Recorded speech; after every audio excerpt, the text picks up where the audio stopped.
ça y est, ça devient un peu plus sérieux là. On a quand même retrouvé le sentier que je cherchais et on s'approche probablement de la fameuse pierre à prière qui se trouve dans le secteur. Alors je vais utiliser la radiesthésie et pour voir si ça marche bien. Il n'y a peut-être pas de raison que ça devrait fonctionner, mais oula, il y a un beau dénivelé là, je crois mal aux jambes.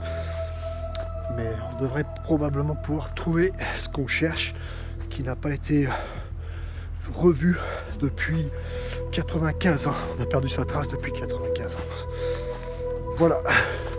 Donc on est sur les sentiers de l'histoire.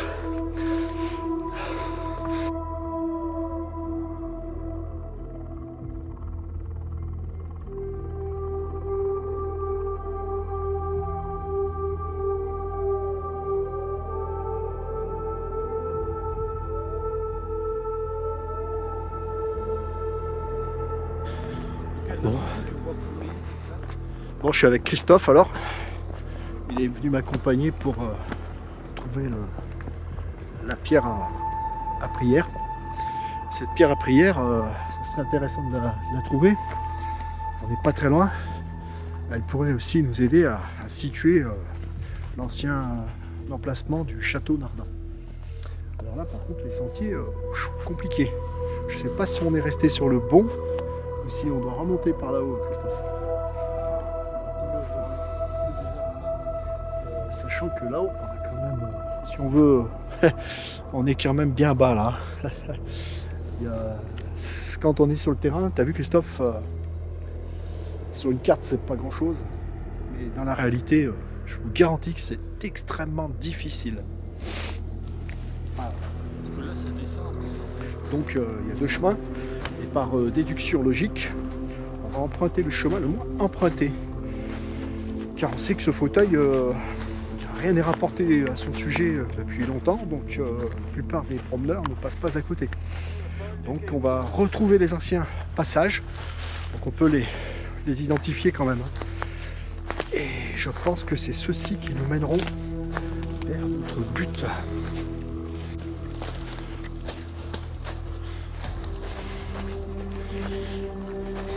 Tu vois, tu as un tas de pierres. Ce tas de pierres, comme ça, il ne s'est pas assemblé tout seul. C'est pas naturel ça, tu vois. Voilà, la forêt est beaucoup plus agréable et appréciable que je l'imaginais. Regardez-moi ce décor avec des arbres de plusieurs dizaines de mètres de hauteur. Non, c'est un site assez remarquable où plus personne ne passe, quoi. Des bûcherons de temps en temps. Superbe, superbe endroit. Il semble y avoir une borne. Donc nous sommes bien sur un ancien passage dont la plupart des cailloux de bordure ont disparu. Vous voyez ces gros blocs massifs là. Ils ont disparu mais ils sont alignés de telle sorte qu'ils indiquent un passage. Voilà. On a trouvé une belle cabane. Voilà. Une cabane de bushcraft. Très bien réalisée. Le gars est super tranquille ici. Alors, il y a encore une plateforme qui paraît assez extraordinaire. Voilà. Voilà. Joli. Petite fenêtre. Super hein, le bushcraft. On pourrait passer une nuit d'été là. Hein. La petite table qui va bien. Hein. Aujourd'hui, si on continue plus haut, regarde. Attends, on la trouve pas comme ça. Des fois, tu sais, quand on a cherché, tu te rappelles, on était à côté, on les voyait pas. Rappelle-toi pour le site païen, là, la chapelle naturelle aux tapisseries de mousse. Tu te rappelles? À Sarsna. Alors là, on voit que nous sommes sur un site de... Bon, on respecte l'endroit, donc il n'y a pas énormément de passages, mais des gens viennent faire du bushcraft. Apparemment, il est tout seul. On voit des pierres sur le... Voilà, une pierre là, une pierre au bord du feu. Voilà, quelqu'un qui a envie d'être tranquille. Et puis un petit coin pour dormir à côté, là, je pense. Voilà. Voilà. C'est pas une cabane de chasseurs ou de bûcherons, non. C'est quelqu'un qui recherche la tranquillité et qui fait du bushcraft, peinard. Et j'avoue que l'endroit, il y a une très bonne énergie ici. Donc radiesthésiste, j'ai même pas besoin de mon pendule, je le ressens. Voilà, magnifique décor de rêve. Un décor de rêve. Je suis toujours avec Christophe.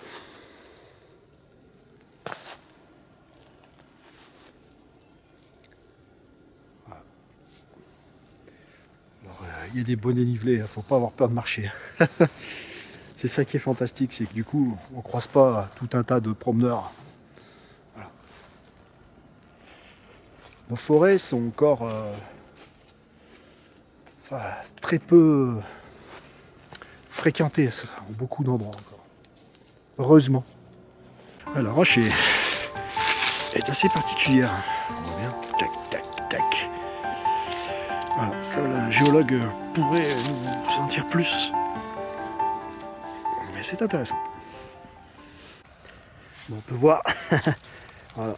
Alors, ils sont passés là il n'y a pas longtemps, les gibiers là. Elles sont toutes fraîches. Ils sont dans le coin. Hein. On peut voir les déjections. Mais on peut voir aussi que ceux qui le mangent. Vous voyez, ils grignotent les épines. Voilà. Là, il vient de manger. Donc, ils sont pas bien loin. Les crottes sont plutôt fraîches.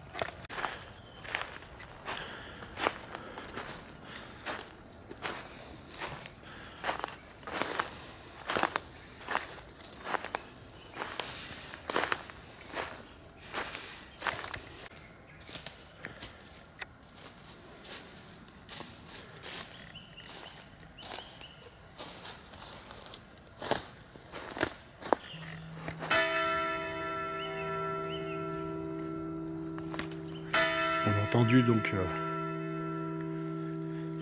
les cloches. Voilà, ça éloigne le mauvais sort. On est protégé. Bon, ça y est, on retrouve un autre chemin. Alors celui-là encore, on peut bien identifier les chemins du Moyen-Âge. Sentier d'histoire. C'est par ces passages, si vous voulez faire de la recherche, c'est par ces passages que vous ferez des formidables découvertes de choses oubliées. Elles sont parfois, on dit chemin du Moyen-Âge parce qu'ils ont été bien entendu entretenus par les paysans locaux de l'époque, les gueux. Mais il faut le savoir, ou peut-être même un peu plus tard, enfin avant, bien avant, les seigneurs. Mais ces chemins étaient très pratiqués à une époque. Les gens passaient avec des bœufs, des ânes, à pied, très peu de charrettes. Celui-ci de sentier était quand même assez abrupt et je pense qu'il y avait très peu de charrettes par là. Mais il n'y a pas de doute pour moi, hein, c'est un sentier médiéval et probablement même beaucoup plus ancien encore. Voilà, des lieux chargés d'histoire. Donc avec mon ami Huche, on va prendre le sentier qui descend. On est toujours, alors vous voyez, c'est sur les cartes, hein, ça représente pas grand chose sur une petite carte, hein, mais regardez cette réalité quand on est sur le terrain. Cette pierre que nous cherchons est un petit souvenir de l'histoire qui n'a pas été refait surface depuis 95 ans. Donc les livres le mentionnent, des livres sérieux, écrits par des gens sérieux comme Guy-Rimand, le docteur Guy-Rimand. Et je suis persuadé qu'on pourrait retrouver cette pierre. Elle est bien décrite dans son livre. Par contre, il n'y a aucun indice pour la trouver précisément. À nous donc d'œuvrer sur le terrain.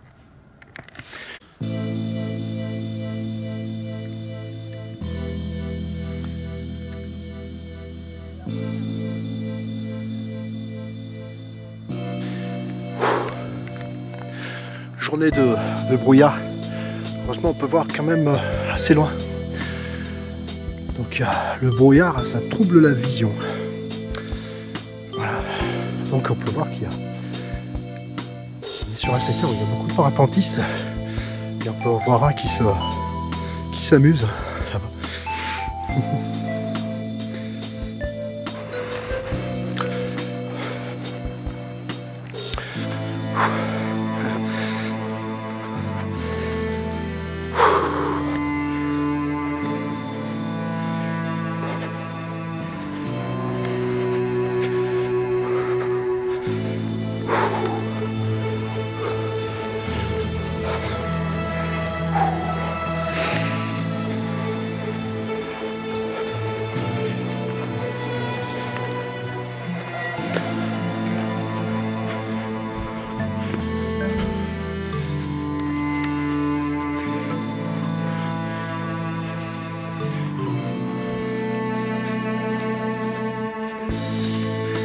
Alors là, on trouve une zone particulière énergétiquement.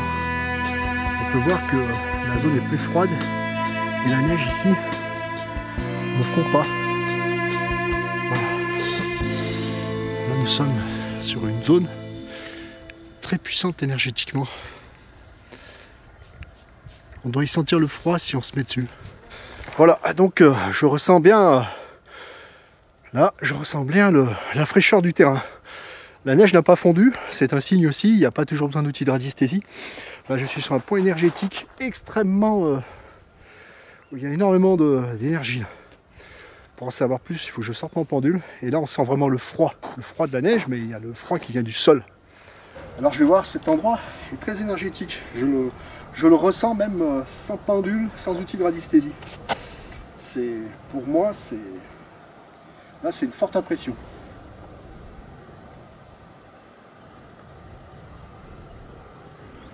Ouh là là. Regarde la perturbation. Regarde cette perturbation du pendule.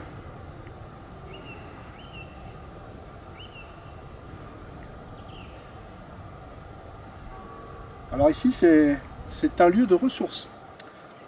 C'est un lieu pour venir méditer dans le coin. Donc ici, on pourrait y dresser un lieu de culte dans le secteur. Maintenant, j'étais pas venu pour ça à la base, mais des fois on tombe sur des zones comme ça qui sont assez extraordinaires sur le plan énergétique. C'est plutôt assez rare. C'est aussi un endroit plutôt préservé. Maintenant, je vais utiliser ma boussole pour chercher la fameuse pierre à prière de l'abbaye des Ailles. Nous sommes donc autour de moi sur les anciens terrains où ici étaient les moutons et les bêtes de l'abbaye. Donc le territoire est assez vaste, hein. À pied il y a des beaux dénivelés et ça fait mal aux jambes. Mais on est très bien ici, c'est un endroit super pour se promener. Alors je vais essayer de situer par la radiesthésie avec une boussole. Ça c'est ma méthode personnelle. Donc le nord est là-bas. Je me situe en face du nord, voilà, hop, hop, hop, hop.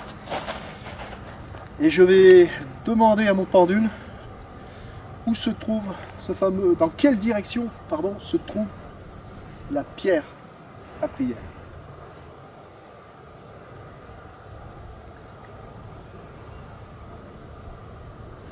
Je devrais penduler dans le sens où je dois me rendre. Là il tourne, tourne. Je commence à sentir une indication.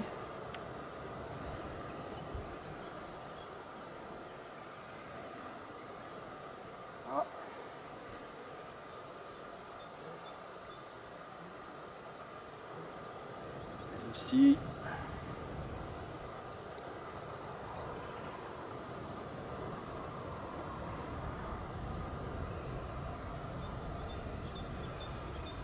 On dit que nord-sud.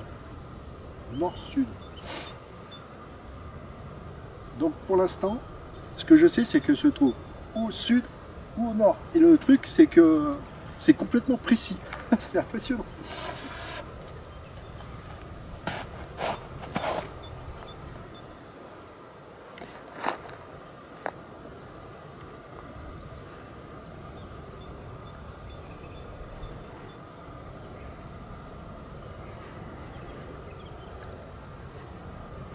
C'est bon. Donc mon pendule indique le sud, donc dans la direction où nous allions, c'était la bonne direction.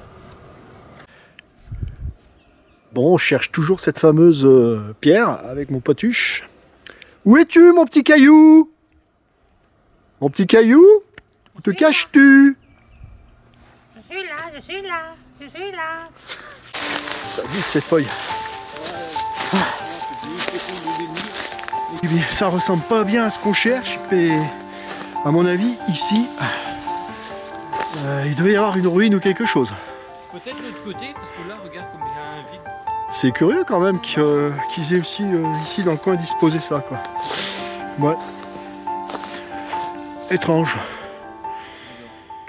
Donc ouais, des fois les choses sont un petit peu incompréhensibles avec Christophe. On vient de trouver ces blocs de pierre assemblés les uns sur les autres. On voit bien que c'est une construction humaine, mais les pierres sont énormes. Hein. Bon, on sait que ça date du Moyen-Âge, ce type de construction qui sont derrière moi là. Mais le truc, c'est que dans ce lieu, bon, faut peut-être se remettre aussi dans le contexte d'autrefois. Mais il n'y a pas on n'arrive même pas à voir où c'est qu'était l'ancien passage, quoi. On est venu ici parce qu'on a vu les pierres, mais c'est un petit peu perturbant. Parfois, il y a des choses qui nous échappent, Christophe. Ouais. Peut-être que c'était une simple cabane de chasse ou de bûcheron autrefois. Je ne sais pas ce qu'on peut en penser. Là, je crois qu'on retombe sur le sentier, Christophe. Impeccable. Donc, on a quelques pierres aussi, là.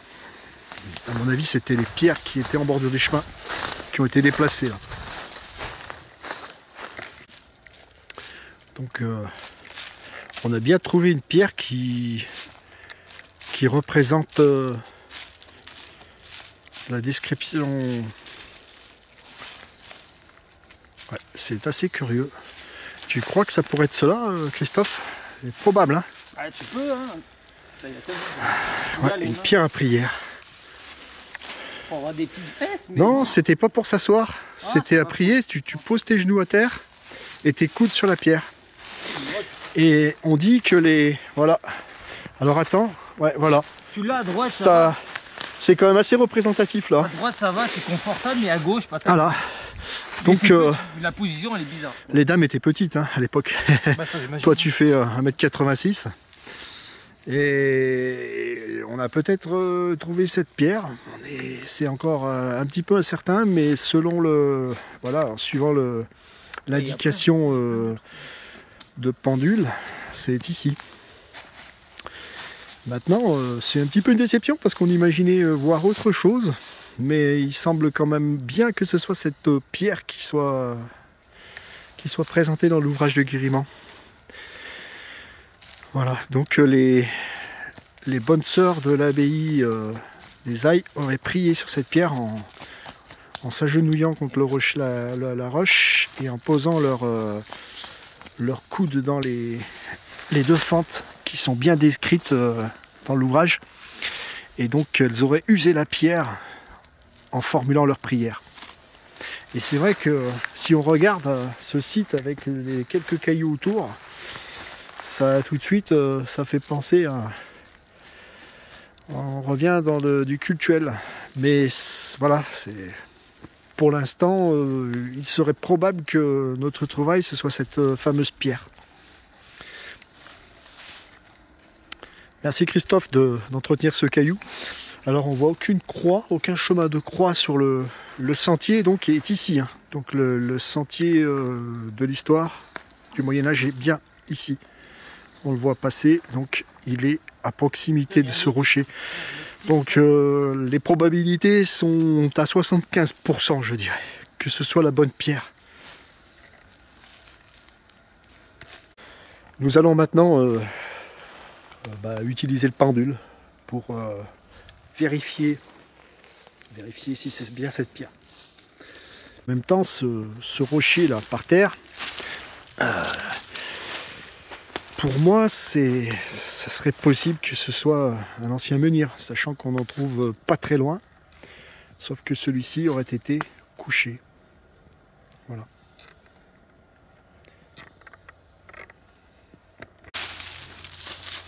Alors, on va la nettoyer. On va la nettoyer car je crois vraiment que c'est cette pierre là. Il n'y a que... Ouais. C'est que lisse. C'est que ça qui se... Ça semble bien être la pierre qu'on cherchait, selon la description qui est donnée. Voilà. Voilà la pierre à prière. Je suppose que c'est bien celle-ci à 75%. Et voilà comment étaient les prieuses sur ce caillou. Elles s'arrêtaient au bord du chemin pour laisser leur prière. Et les coudes ont usé la pierre. C'est bon mon Christophe. On a peut-être trouvé ce qu'on cherchait.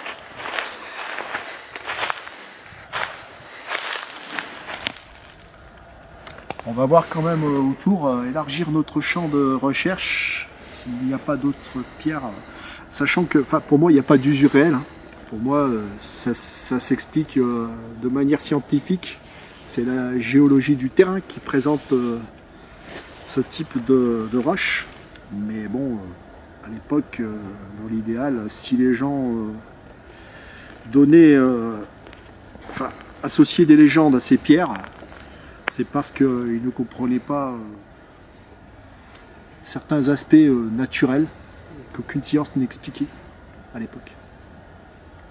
Le sentier du Moyen-Âge passait là, hein, et jusqu'à là, on va à la direction du château Nardin. Donc un superbe sentier en sous-bois qui est très peu fréquenté. Et là, il y a cet endroit que plus personne ne remarque et qui semble bien être l'endroit où se posaient les bonnes sœurs pour se reposer sur les sentiers. Alors pour moi, je suis quasiment certain que ce sont des pierres qui avaient été aménagées qui sont beaucoup plus anciennes, qui ont été couchées, bien entendu. On peut revoir un menhir là, ici. Et cette pierre a ensuite servi aux bonnes sœurs pour prier ou pour s'asseoir. Voilà. Quand elles se reposaient pendant la halte du voyage sur le chemin. Ouais, tu vois donc... Ouais, c'est bien l'ancien chemin, il n'y a pas de doute là, mon Christophe. Hein. Ouais, c'est bien ça. Ouais. C'est bien ça. Hein.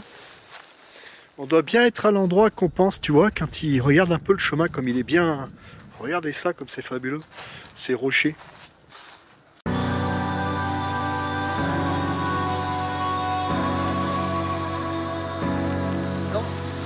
Là, c'est Château Nardin. En fait, on dit que le château était sur les ponts rocheux où c'est qu'on va là. On voit même pas les ruines. Les ruines sont, je vais te faire voir, les ruines sont un petit peu plus loin. Et je pense pas qu'il ait été situé au lieu dit Château Nardin où c'est qu'il y a le rocher. T'as vu un peu l'arbre qui s'est... Ici, il y a d'énormes glissements de terrain. Donc là, on est vraiment sur les sentiers d'histoire. C'est magique.